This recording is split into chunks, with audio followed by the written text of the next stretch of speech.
Hello, and welcome back to the Long Distance Love Bombs podcast. I am your host, Dr. Jeremy Goldberg, and today's guest is Nicola Clinch.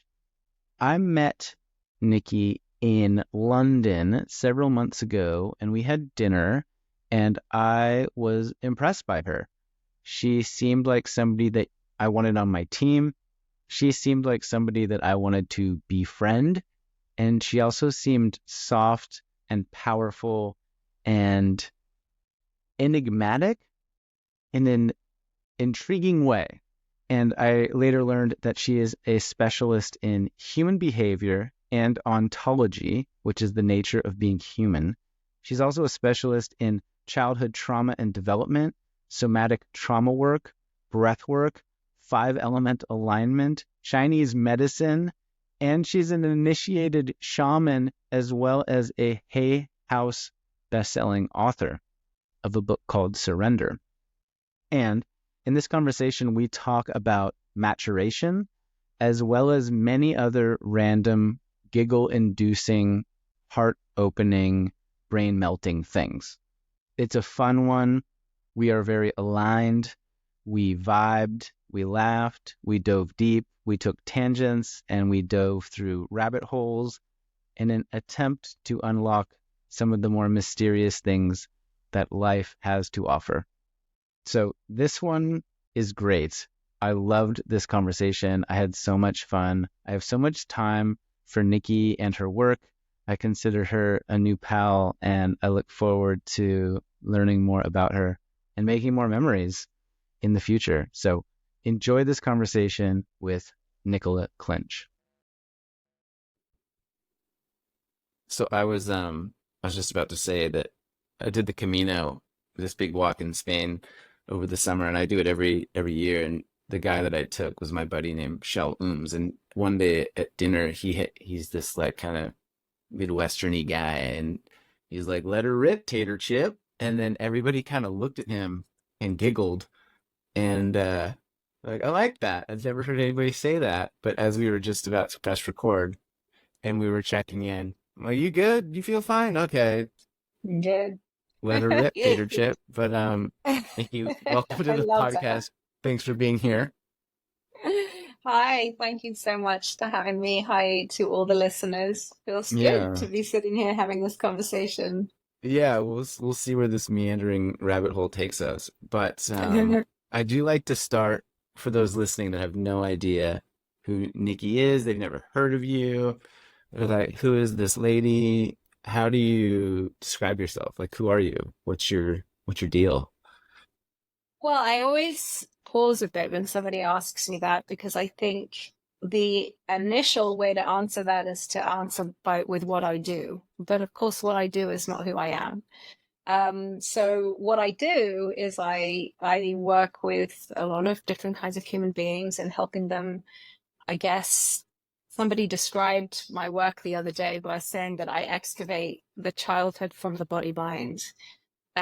So I help people outgrow their history, their stories, their wounds, their trauma that is frozen in the body mind consciousness and coloring how we see ourselves and how we see our reality. So I have formed a body of knowledge where I brought Chinese medicine together with psychology and ontology, where I work with the energetics and the emotions and the way that the mind works and the way that memory works in order to be able to, I guess, surgically help people dissolve attachments to what has been frozen based on their history.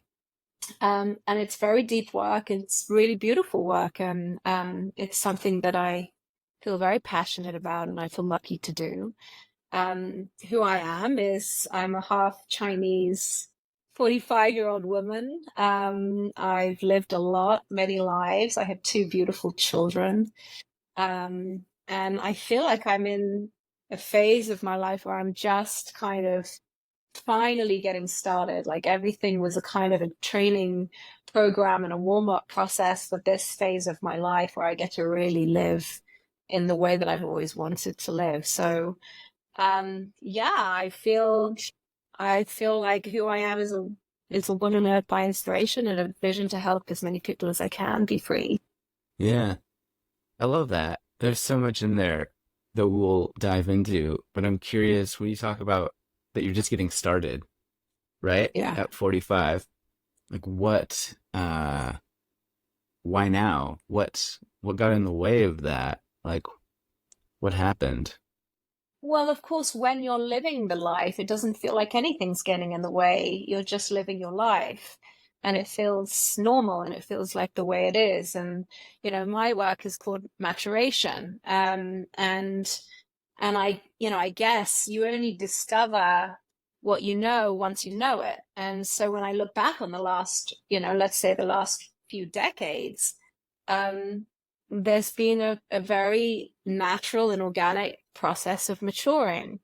And I don't just mean maturing biologically, I mean maturing in consciousness, and in wisdom as a woman. And, when I look back and I say I'm just getting started now, I think it's taken this many years and this many decades to really be able to embody and integrate what I've learned through working with a lot of people and making a lot of mistakes. What I've learned I've just come out of a 13-year marriage, what I've learned in that, really kind of learning from what I wasn't able to do and what I didn't do authentically and what felt right and what didn't feel right. And I think it's kind of now when it's all come together and I feel like more myself than I've ever felt before. And I think that is just an organic process that comes with maturing. Not, and I say that with no kind of condescension. I mean, like maturing just from living and making a lot of mistakes and integrating the lessons that we get to learn. So, yeah, it feels exciting for me to be able to start to kind of be here at 45. Yeah. Yeah, I remember reading this meme once and it talked about like wisdom acquisition and like how do you learn to make better choices is by making a lot of worse choices, right? It's like, oh, Yes. not that, not that, not that. And then what's left, it's like, I'm gonna go that way. But a question Yeah. for I mean, you is, oh, go ahead.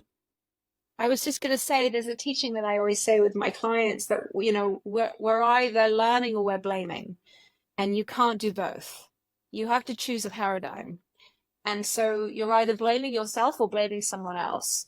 But if you do that, you stay stuck and you don't grow and you don't mature. Or you can choose to learn. And learning is an entire paradigm to live from. So whatever we do, whether it was an apparent mistake or painful or difficult or good or bad, are we going to choose to learn from it or are we going to blame? And one allows us to evolve and the other one keeps us stuck. So, I think if we're coming from the paradigm of learning, then we get to live in a very constant growth state. That's a great line. I wrote it down. We're either learning or blaming. The question I was going to ask you is, what does it feel like to be more yourself than you've ever been? Like, if you had to describe that to someone listening right now, that's like, well, no, I'm myself. I'm always myself. Duh. Well, I think that I think firstly, we go through stages of this. We've all heard, the kind of wisdom teachers and the spiritual teachers that we've all like the Oneself, Ram Dass, Krishnamurti. We've all heard them say, we're all searching for home, or we're all walking each other home. So really, what is this experience of home? And it's a big piece in the work that I do with people is that in order to even need to release so much of the childhood, the purpose and the intention is to return back to an authentic essence that was always there before the survival patterns and the survival mechanisms would start to build based on how we inherently just need to protect ourselves from not being hurt, or from loss, or from losing love, which is just nature, and part of being human. So what is this authentic essence that I think we're all, whether we're conscious or unconscious, looking for, or trying to return to. And in my experience, what it feels like is in equal measure this kind of wondrous discovery of something new, while simultaneously feeling so familiar and remembered and at home. It's something we've always known. So it kind of feels like both at the same time. And, I've seen a lot of my clients go through those moments when you return back to something that is such an authentic essence, and it's like a discovering, and at the same time, oh yeah, this feels so right. Right. It's like I remember this sensation. Exactly. I remember this person. I remember this feeling. Oh, right, this energy. Yeah, it just feels like I'm returning back to something. Yeah, I was walking around somewhere the other day and I had a smell, and it was like a perfume smell that reminded me of like my grandma from back in the day. And it was just instantly like I was time traveling. And when you were describing that, it felt similar to that. And then at the beginning, when you talked about being I think you said a childhood excavator, it seems like that's the process, right? Of excavation or archaeological digging. You're removing everything on top of the thing that you're looking for, and you're just taking away everything that's not that thing. Was that exactly fair? I like to use the analogy of mining for diamonds. It's like mining for diamonds. You literally dig away at the earth so much, and it feels like you're not getting anywhere, but you just keep digging and digging and digging until eventually a diamond pops through. But the diamond was always there. You didn't find the diamond. You cleared enough away for the diamond to reveal itself. And that's what I do with people in their own lives and in their own selves. Yeah. Yeah, just taking that even like a weird step forward. It's like when you find those diamonds out there in the dirt, they just look kind of like a rock. And I've seen these videos and people are like, look at the size of this diamond. And in my brain, I'm like, that's just a rock. But then you shine it up and you take it away and clean it even more. And it's like, oh, that is a diamond. And I think so for many of us, we might not recognize that we're holding a diamond or that we are a diamond until somebody from the outside comes over and gives us that little bit of support or reassurance or encouragement or holds the mirror in a certain way, right? That sounds a little bit like what you do for people. Yeah. I was just listening to I'm reading a book at the moment called The Quantum Revelation. If anybody wants to read an amazing book on quantum science, it's so powerful. It's by Paul Levy. And I'm reading it at the moment, and he was speaking about beauty, and how beauty, it is not a presentation of something or a masking of something or a showing of something, but beauty itself is a way that the universe expresses itself. And when beauty is recognized by another soul, it awakens something like a remembrance in that soul. And so the way that I heard it is that what is getting in the way of our beauty and the resonance of our beauty, like the diamonds, like what needs to be kind of cleared away and shared away? What are we carrying? What beliefs? What pains? What resentments? What are we carrying that's getting in the way of that kind of that beautiful resonance to shine through, which is in everyone? And when it does, I don't know whether you've ever experienced it, but when you're in the presence of someone that's really at home in themselves, really just authentic, it moves you, it kind of touches you, and you don't understand quite why. Wait, you're about to have a baby.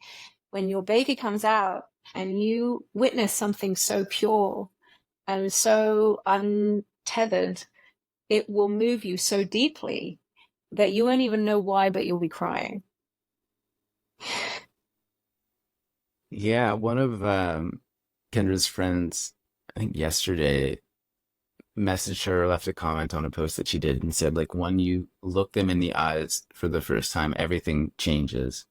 And my buddy Mark Groves said to me in a text, like, your brain rewires itself forever, like when that Yes. occurred. That's so fascinating to me because if that is true, and I believe it to be true based on like goosebumps right here and the caliber of people telling it to me, then that also means that in other circumstances that you can rewire your brain immediately, and it doesn't necessarily need to take a child, right? That it can be this malleable thing that shifts the way that you look at the world and your past and yourself. Yes. And I think the thing for people to know when they hear this is that rewiring the neural pathways can happen in a moment. And I think that's what everybody think, we have to dig the earth and we're looking for diamonds, but the moment that can change your life can happen in a moment. But the thing we need to remember is that the way that the human mind works is that it's a pattern repetition device. So even though something so magnificent rewires just from the experience of it, the magnetic pull to return back to what is familiar is so strong that our work is becoming conscious to that magnetic pull so that we have more power over it and not let it pull us back. So, you know how a lot of people I work with may find it more jarring to let a lot of love into their life or a lot of abundance in their life. They're so used to being in anxiety. Or, I recently let love into my life again, and it was so interesting to me how something so beautiful was so shocking to my mind. Like my mind was kind of looking for all the problems that weren't there. And so there's a kind of a magnetic pull to pull us back to an old familiar suffering, even though something so beautiful can just change you at a moment. So I think it's being conscious of both that pull back and then being able to have a choice, conscious choice to not go there. And also knowing that our life can change in a moment. So it's both. Yeah. How was that moment for you when you recognized in yourself, after teaching this for decades, like, oh, I'm a human love, being. I'm a human being.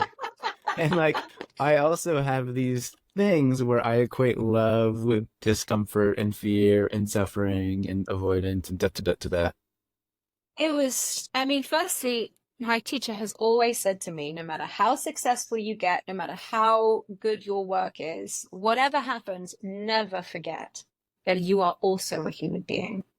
You will never escape from being a human being. So whatever everyone else is struggling with, I am too. I have the same human mind, and it works the same way. So it was shocking to me how much the mind wanted to shut down something so beautiful.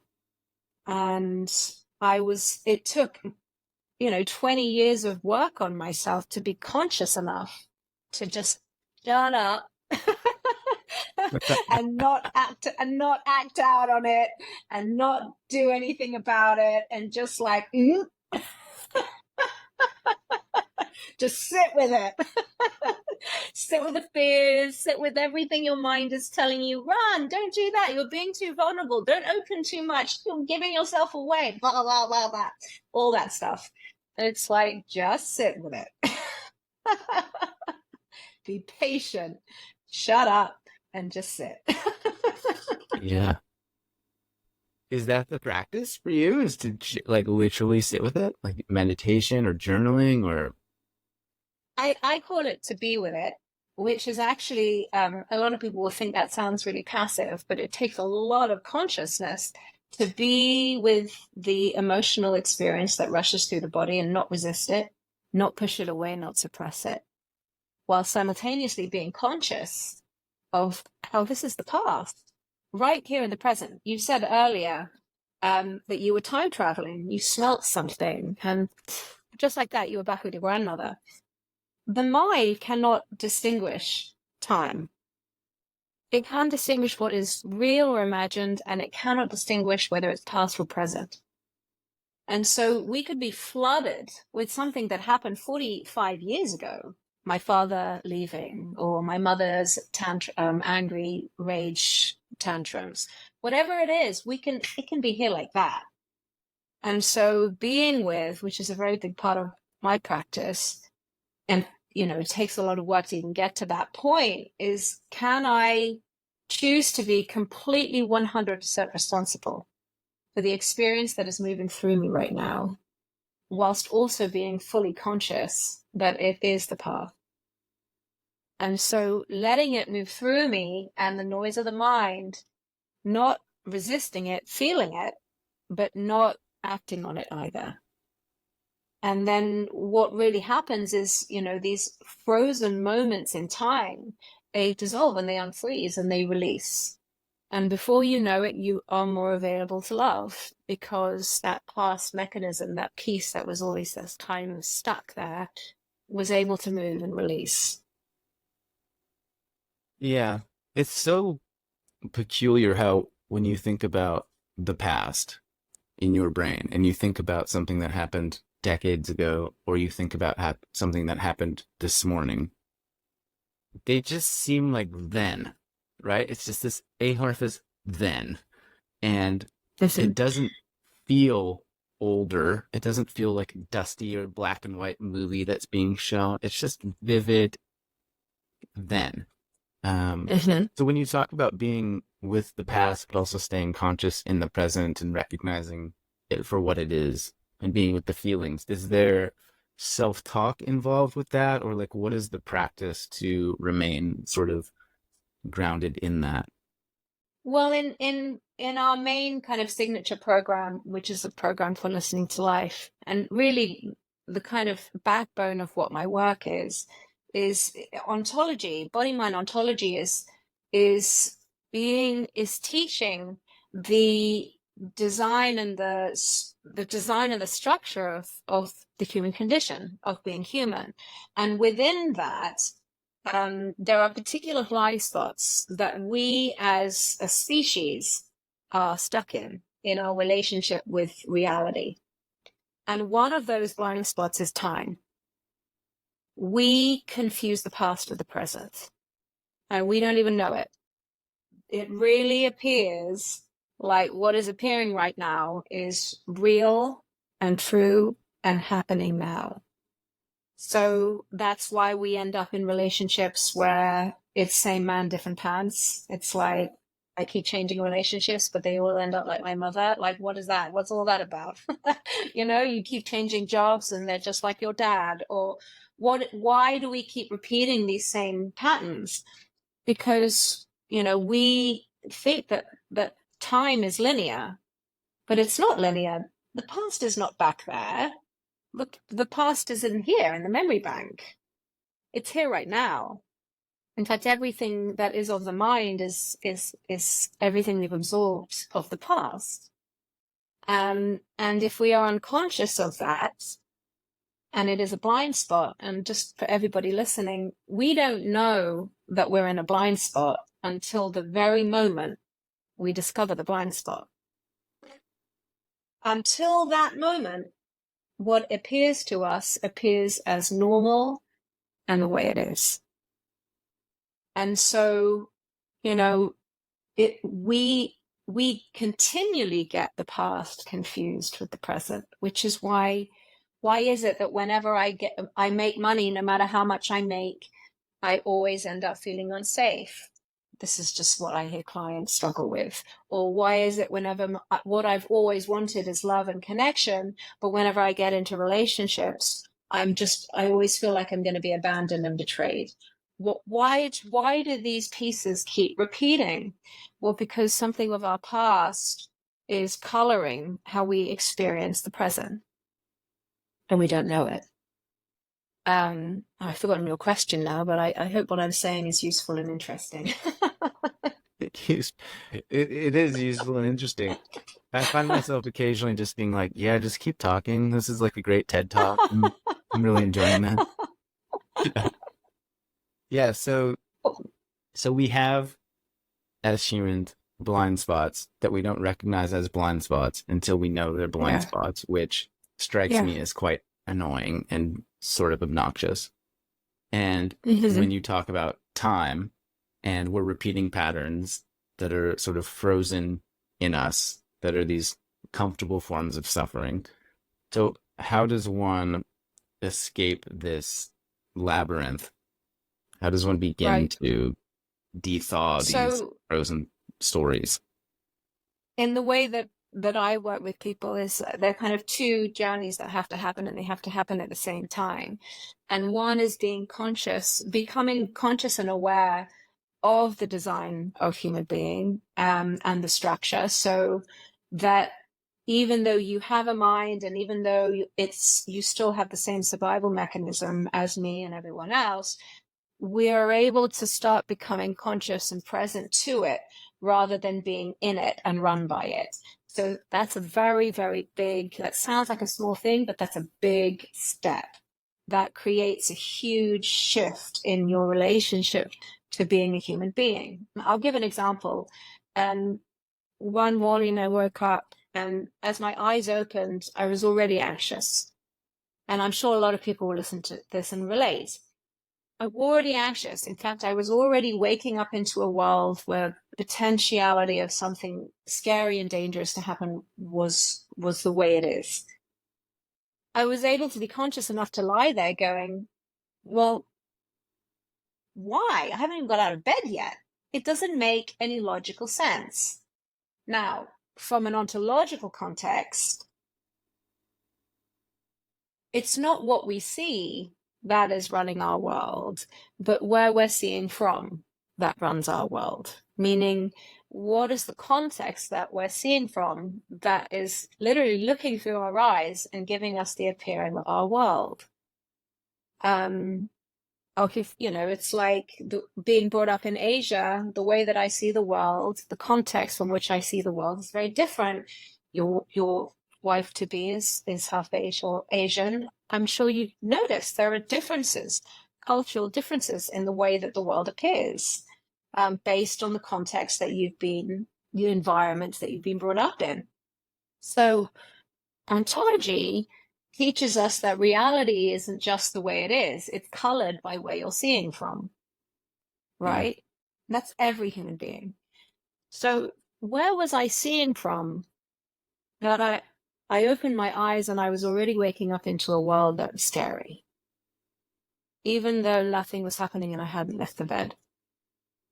And when I sat and I really, really did some inquiry around it, ontological inquiry, I realized, wow, it's a 4-year-old. Literally, I'm waking up into a 4-year-old's world. She's looking through my eyes, and that is the experience of the world that she had. And that is that entangled past and present time that human beings get stuck in. You see, we will just get up and we'll deal with the world thinking, I guess the anxiety is going to be there and I'm going to suck it up, and I guess, but it kind of colors everything that we experience. And what we don't realize is that in the neural pathways, there was a moment when I was 4 that got frozen that colors that anxiety that's still there. Or it's not so much anymore, but it was having a big imprint on my world. And so, you know, if we're not conscious of the entire design of human being, then we're just looking at it from an individual place, and it's not deep enough. It's like going up in an airplane and you rise up to 30,000 feet and you look out the window and you start to see patterns in the landscape that you couldn't see when you were standing on the ground. Right? So standing on the ground is like Jeremy just trying to work out what's wrong with Jeremy.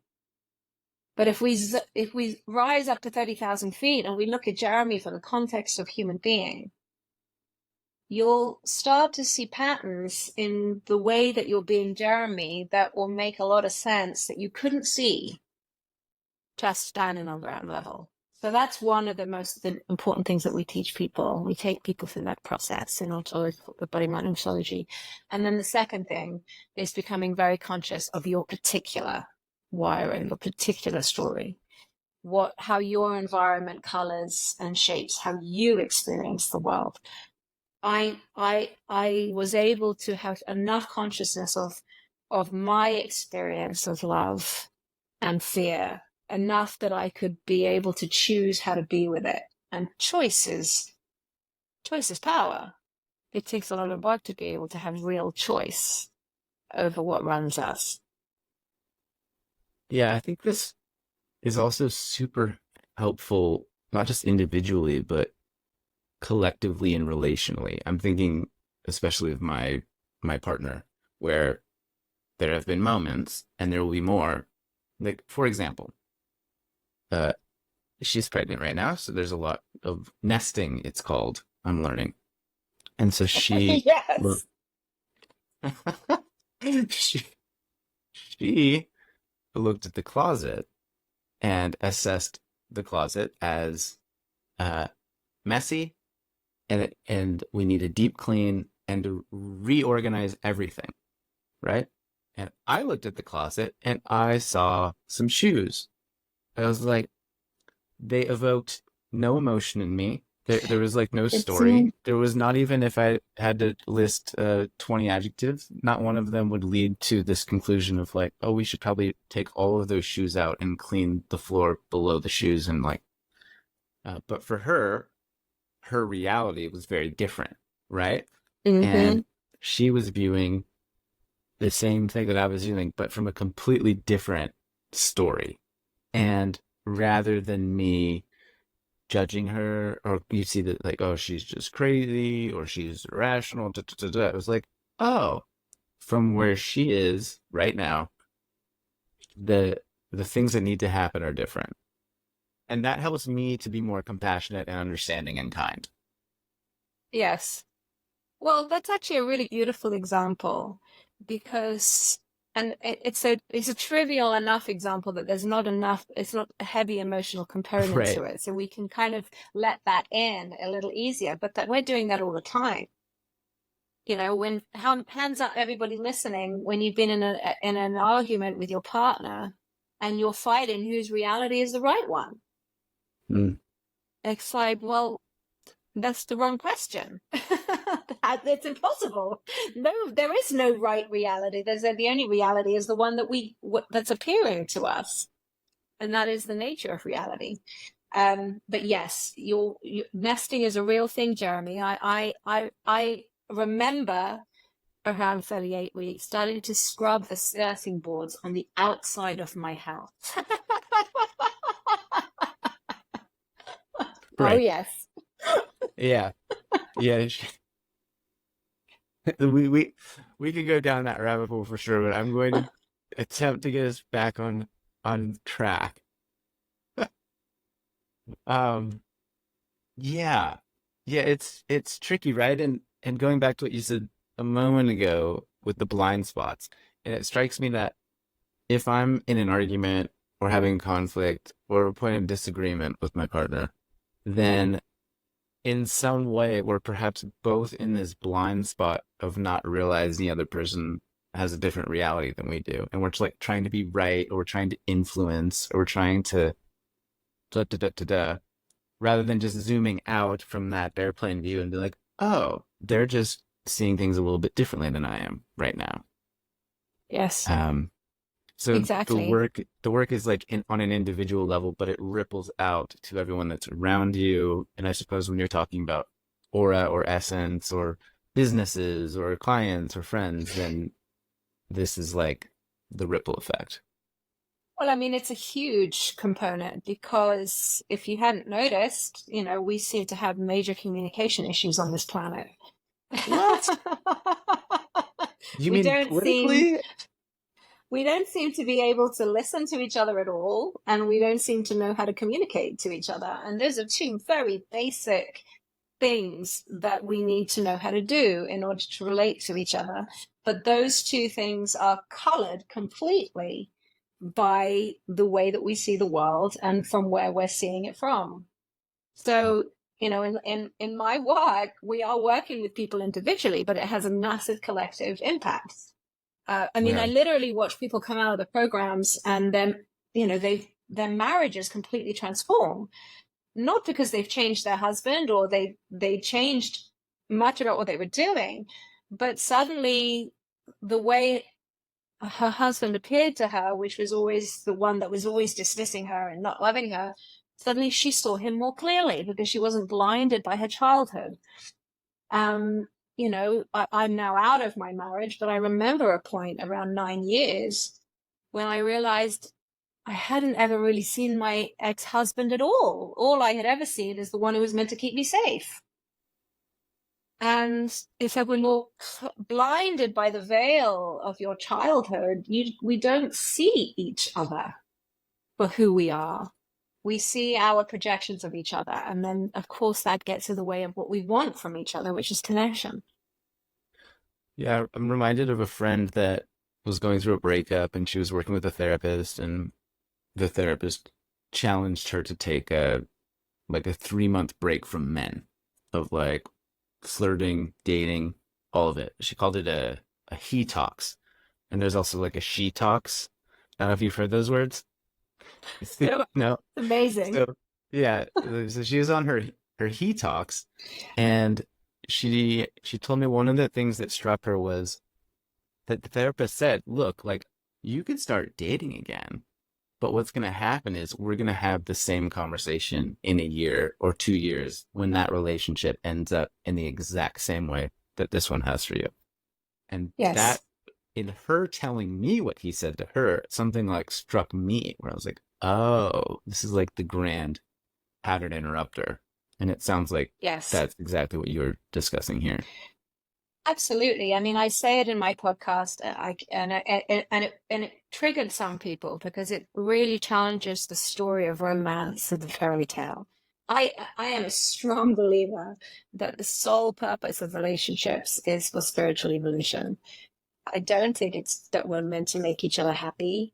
I don't think it's about a fairy tale. I think it's because there are only certain points that we can reach in ourselves before we need an intimate mirror. And that intimate mirror is the catalyst for us to reach those points that we just can't access alone. And so when you can hold a relationship in that context, then you're meant to mirror back these pieces to each other. That's the point. Once the honeymoon phase is over and all the chemicals have kind of worn off, that's when the real relationship begins and you really meet each other. You know, I'm just in a new relationship now, and it's interesting because there are still elements in me that are identical to his ex, and there are still elements in him that are identical to mine. But we're kind of a more evolved, mature version of it. And so we're clearing and working through things very quickly and easily. And so it's like those patterns don't go away. The invitation is we just to become more mature and able to communicate and deal with them. And whatever we don't deal with in one, we're going to take with us to the next. Yeah. Amen. Been there, got the t-shirt. Yeah, like everybody's got the t-shirt. Yeah. No, nothing unfamiliar about that. But yeah, it's but it doesn't fit the Instagram story. It doesn't fit the pictures and the shininess, and I think that's why relationships have been in real struggle, because once things get rocky, that's actually when the real work begins. Yeah, it's such a bummer when that honeymoon phase ends and you're like, oh, you're also a human. You're not this like, angelic perfection with no flaws. What's even worse than that, it's like at the beginning the flaws are like the best part. Like, oh, it's so cute how you do that thing. So beautiful. And then at the end you're like, oh, I really need to deal with this now. Yeah.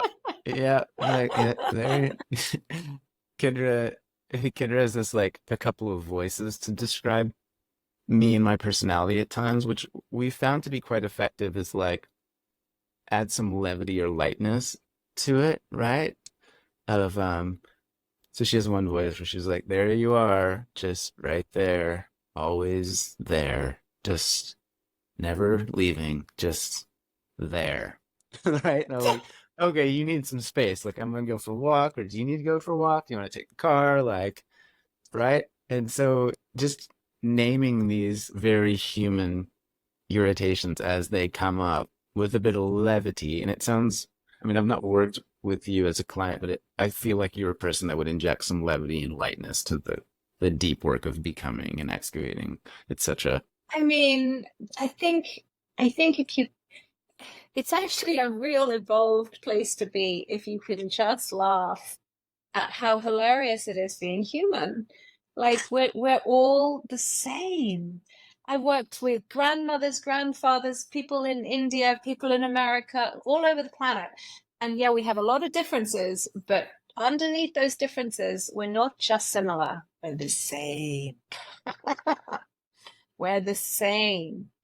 And we get irritated, and our mind works the same way, and we try to protect in similar ways. Like the way that it's expressed is different, but what's running it is the same. And so if we can laugh about it, if you can even laugh at your own self, like when my mind was going mental on me, trying to find every reason not to get closer to this human being, I just had to laugh at the ridiculousness of this, because it's what the mind does, and it's actually not personal. yes, like, what is going on right now? Like, this is crazy.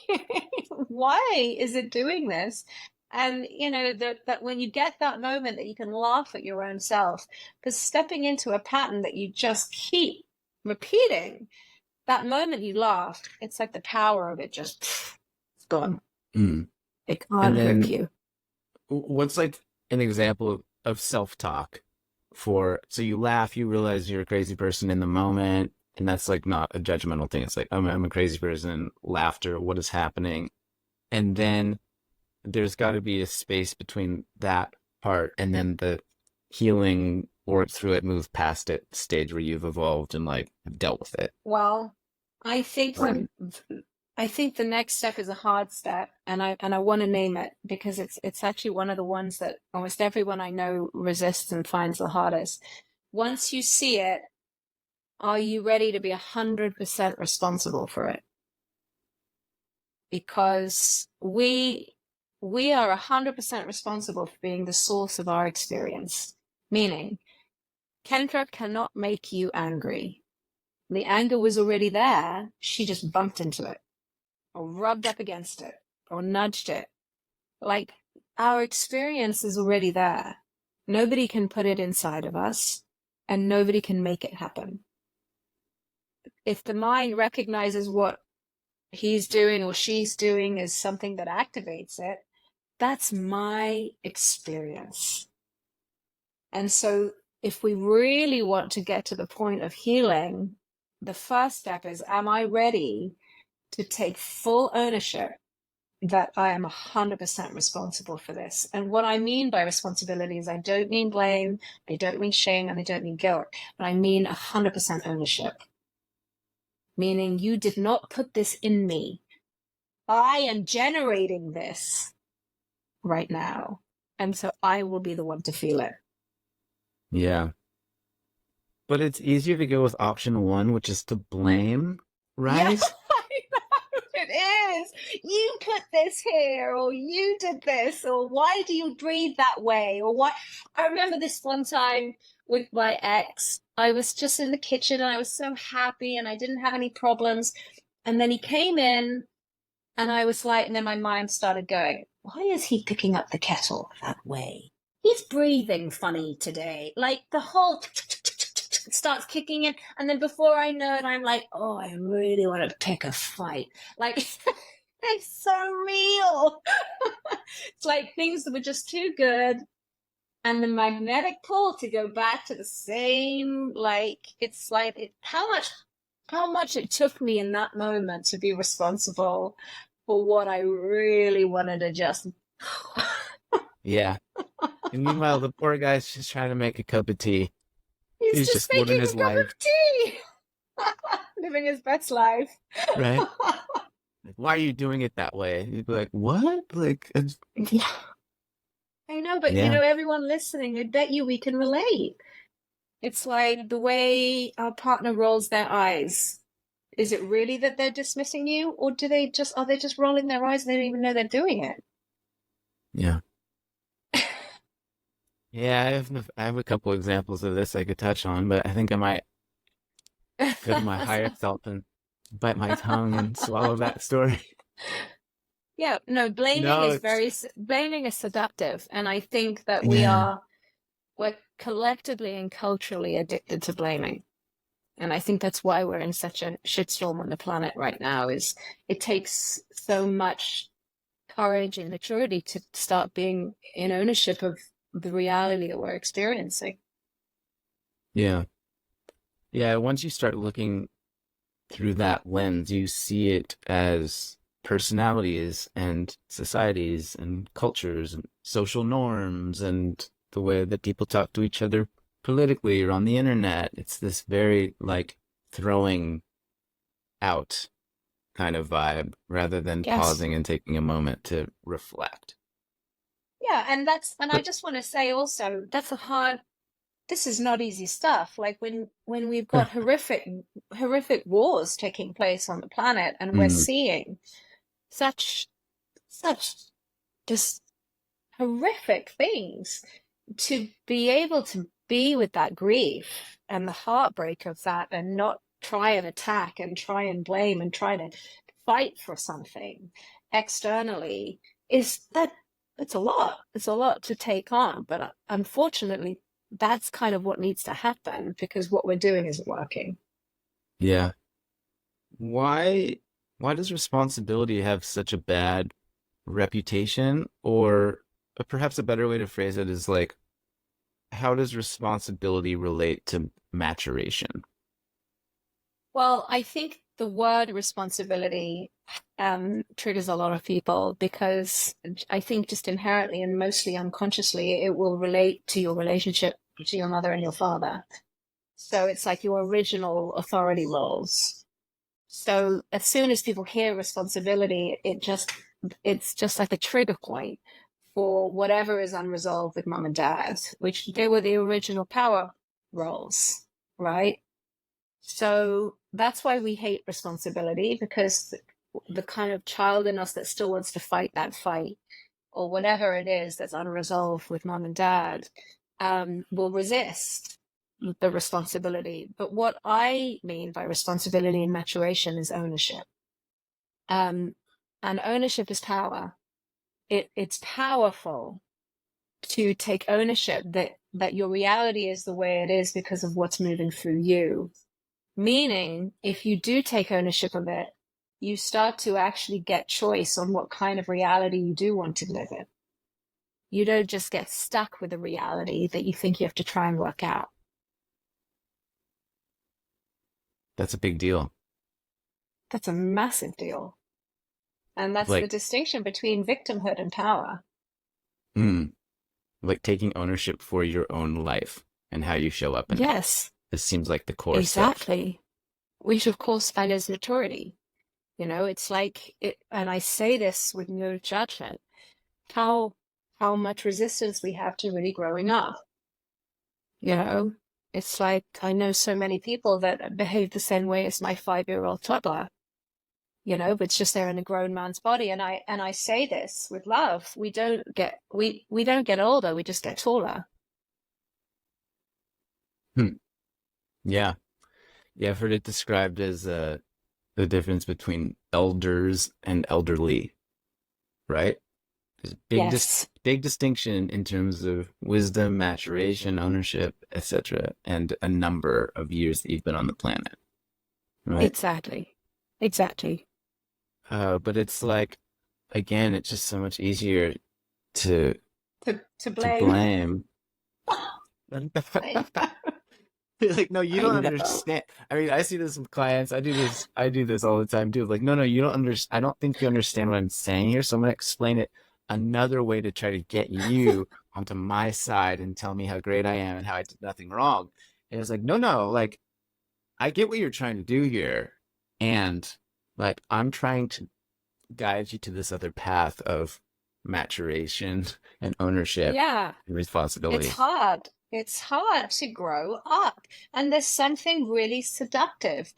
And I'm going to say something that may sound shocking to your listeners, but I see this time and time again. The greatest human addiction of all is the addiction we have to our survival stories. We are addicted to our survival path. We want out. We want to be free, but we're also really attached to them. So blaming is seductive. It's like, how much more can I be resentful today? Or how much more can I be a martyr today? And I speak for myself. This was my story. It's like, how can I say one more time that nobody ever supports me and I'm all on my own? Like, oh, I'm so sick of hearing myself say the same old shit. But it's seductive. It's kind of yummy. But it keeps us stuck. Why is it so yummy? Is it just familiar? Is that the core of it? I think it creates kind of like a charge. It creates a kind of like a charge experience, which we confuse with aliveness. But that's not aliveness. That's drama. Yeah. I mean, maybe this is relevant, but when I first started dating Kendra, I wrote this post about how I was bored and I wanted to break up with her. And I like sat down to make a pro and con list, and I could think of nothing on the con list. And it was so perplexing to me as a scientist dork. And I was like, what? What is going on here? So I just stayed with her because I had no reason to break up with her. And then I realized about 2, 3 months in, like, oh, this is healthy. Like, this is what a healthy relationship is. And I'm not walking on eggshells, and I'm not being passive aggressive, and I'm not like having the makeup sex and a roller coaster up and down, highs and lows. It was like, oh, this is actual health. That's good. Yes. Thank you for presencing that, because I don't think we hear people talk about that enough. Like, I literally have people come out of our programs and the anxiety they've struggled with their whole life is gone, and they feel bored. Because that kind of fake drama gave them a feeling that they were alive. And so, we're addicted to this. And at the same time, we want to get out, which is why it's so difficult being a human being. Yeah. And the other aspect of that is that I've associated boredom with presence, right? Like, oh, I'm not bored, I'm just present. And like, when you look around the world and look how animals are, like they're just like laying around in the grass, or they're just like sitting in a tree, just being super fucking bored. And it's like, maybe that's the actual way I'm wired. And through this civilization society clusterfuck, I've kind of like grown used to all of these triggers and dramas, etc. And so, yeah, I don't know. I call meditation is like presence practice or boredom practice. It's like, I feel like it's trying to gear me towards that. I think we're taught from kindergarten to be kind of overstimulated and to have instant gratification and stimulation.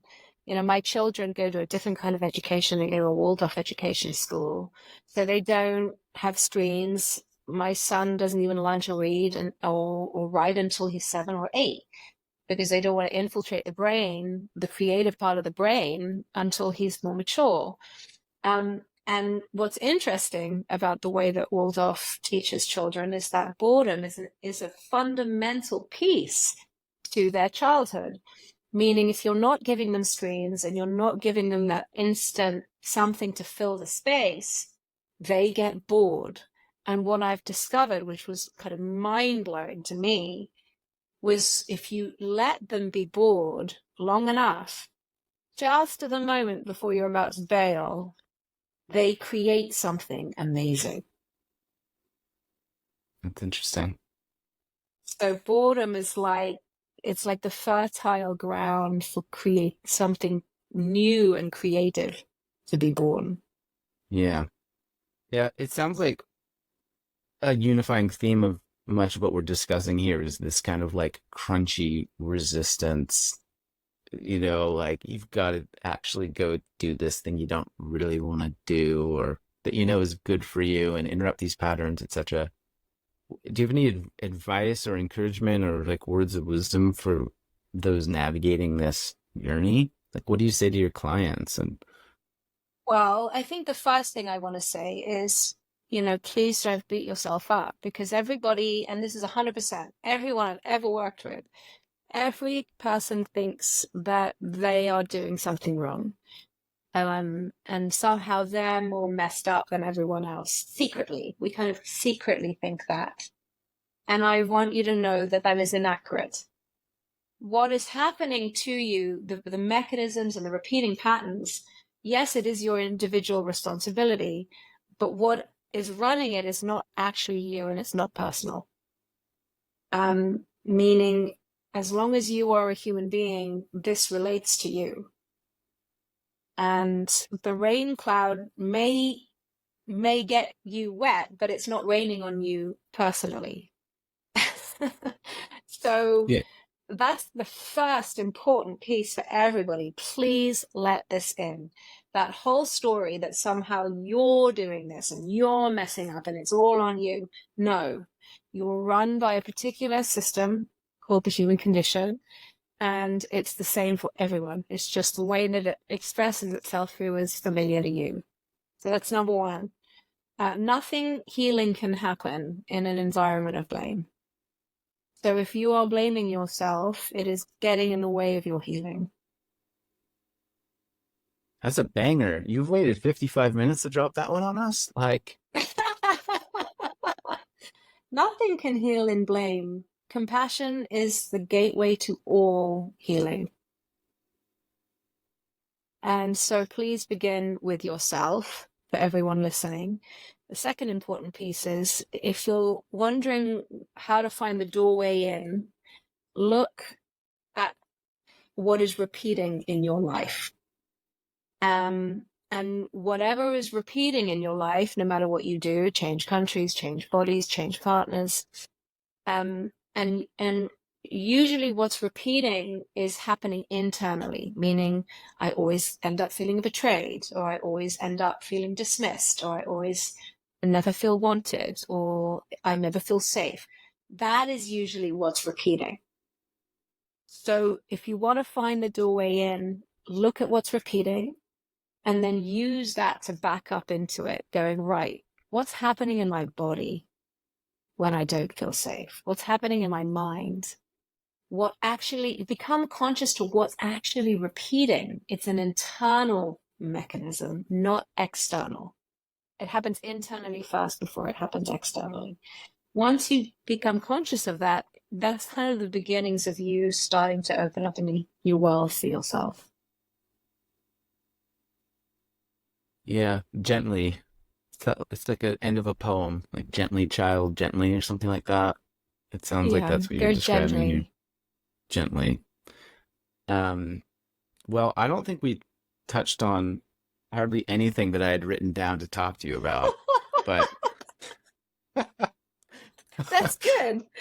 I was just kind of like, oh yeah, didn't talk about that. Well, hopefully it was okay. We talked about shoes and boredom and Did we talk about shoes? well, like my partner's shoe Oh yes, it thing, happened. the closet. I Yeah. think we did good. I think we did good. Okay. Well, open invitation to come back anytime you want down the road. I was going to ask you about your Thank book because I you. know you have an entire book that you wrote. Didn't really I hit do. on that. It's Um, okay.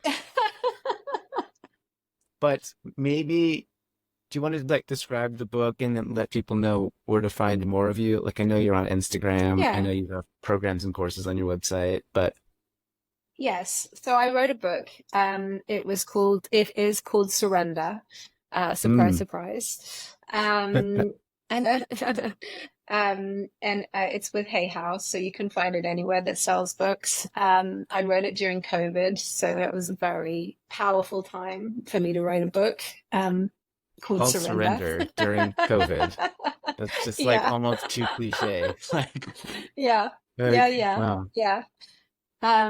And if you want to learn more, you can find me on my website, nickyclinch.com. We also have an amazing podcast that I host and I run called The Infinite Potential of Being Human. And the reason why it's useful to go there is I use each episode to teach on a different blind spot, ontological blind spot or distinction. So everything I speak about in that podcast is from the context of ontology. So a lot of people go there to that's where they start really learning a new paradigm of how to see things. And then from there, you can lead into our programs. Can you just say the name of the podcast again? The Infinite Potential? Yeah. The Infinite Potential of Being Human. The Infinite Potential of Being Human. That sounds like a book title, too. Are you writing more books down the road, do you think? I or are you am. taking a break? I am. I'm working on the second book now. What's the second one about? Do you mind talking about it? I begin with a bit of a banger, and I think it's worth saying this. I'm looking at where we are on the planet right now as a species, and I share in the opening introduction of the book, and I want to share it a bit here because it's so interesting. Currently on the planet today, the self-evolution industry has grown 62% since 2019. It's now a $6.2 billion industry. And what that tells us is that there are more human beings on this planet consuming content about what is potentially the answers to our problems than ever before. So that's one really interesting thing to know. Secondly, which I also feature right underneath that presentation, is simultaneously as this is happening, mental health has never been worse than ever on our planet. More than 300 million people are suffering from anxiety. 200 million people are suffering from depression. Between 2022 and 2023, 1.3% of the entire global population got divorced. So, this is the point. Why is it that when more human beings are consuming information about the apparent answers than ever before, are our problems getting worse? And I present that the way that I do because we're in a blind spot. Everybody's trying to solve their problems on an individual level and it's a blind spot. And we need to zoom out and look at this from a human being level. Otherwise, we're missing a huge distinction. And so that's kind of how I open the book. Just with that. That sounds interesting. I would read that book. Yeah. Good. I'll send you a copy. Yeah, please do. And maybe when that one's out, you can come back on the pod and we can actually talk about the things that I intended to talk about instead of a series of meandering rabbit holes and tangents. But thank you. Thanks for being here. Thanks for accompanying me on this whimsical journey for the last hour, and the work you do. It's profound, it's important, and I think it's part of the medicine that we all need. So long may it shine. Thank you so much for having me, and thank you everybody who's listening. I hope that you get a lot out of this episode. Thank you. Oh, that was so good. Wasn't that good? She's so great. And if you want to get into her world more and soon, as mentioned in the show notes, you can find links to her book, her podcast, her Instagram account, her website, etc. I really liked this conversation with Nicky. I've been in her presence. She's great. And I hope you do. Check her stuff out. Follow along on her journey. She is a wide open, expressive heart in human form. And seems like a really good human. Okay. You're also a really good human, I bet. If you're listening to this, if you got my voice in your earbones right now, there's a good chance that you're a good human. And I hope you remember that. Despite the various things that we have to heal and overcome and achieve and accomplish and accept, you're a good human. You're doing a good job. And I appreciate you. Thanks for sharing. Thanks for the 5-star reviews. Please do send this along to someone that needs it. And as always, you can find me online at Long Distance Love Bombs. I'm open to requests. If you have topics or people you want me to chat to or reach out to, please do just let me know. Thanks for being here, and I'll talk to you soon.